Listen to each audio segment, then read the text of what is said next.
இனி என்ன நடக்கும் நாராயணா? ஒருவேளை மகாதேவர் நாளை சூரிய அஸ்தமனத்திற்குள் செல்லாவிட்டால் ஆதிசக்தி வடிவமான தேவி பார்வதியை பல யுகங்களுக்கு மகாதேவர் இழந்து விடுவார். நாராயணா, எப்பொழுதும் இந்த ஆபத்து ஏன் என் அன்னை தந்தைக்கு மட்டுமே வருகிறது? எவர் மீது அதீத பொறுப்பும் கடமையும் இருக்கிறதோ கணேசா,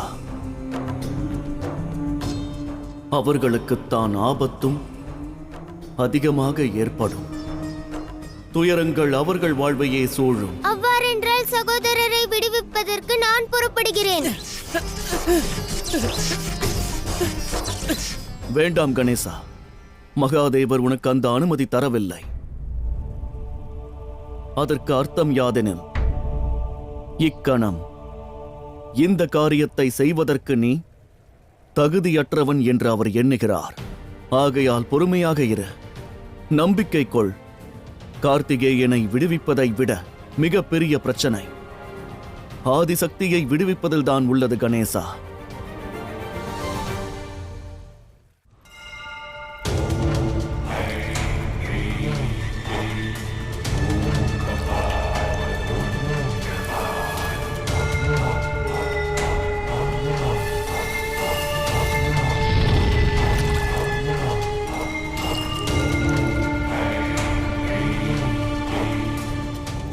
மகனே ஜிம்பராசுரா, மகாதேவரை எவ்வாறு தடுப்பாய்? சிவன் தனது சக்தியை காப்பாற்றுவதற்காக வந்து கொண்டிருப்பாரே.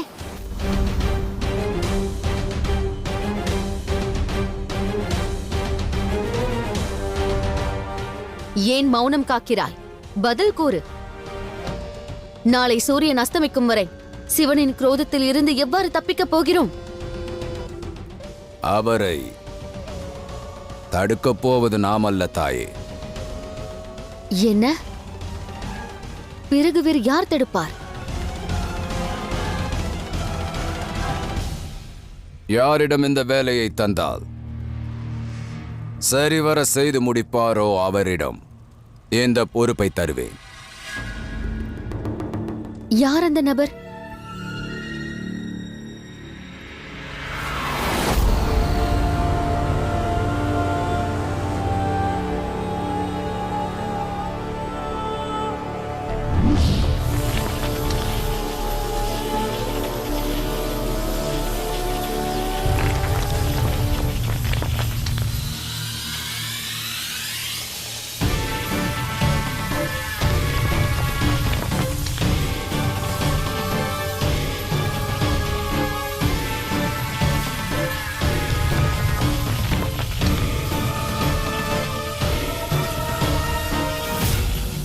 பதில் கூறு மகனே, யார் அந்த நபர்?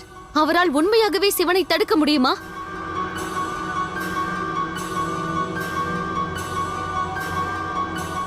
பதில் கூறு ஜிம்பராசுரா, யார் அது? பீமாசுரன், பீமாசுரன், பீமாசுரன்.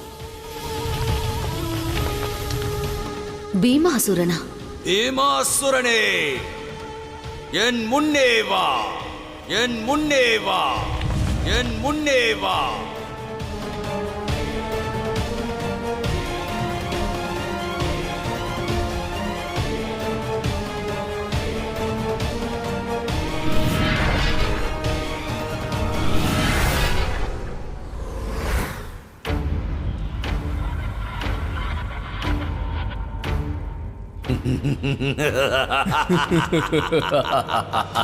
நண்பா பீமாசுரா, நண்பா ஜிம்பராசூரா.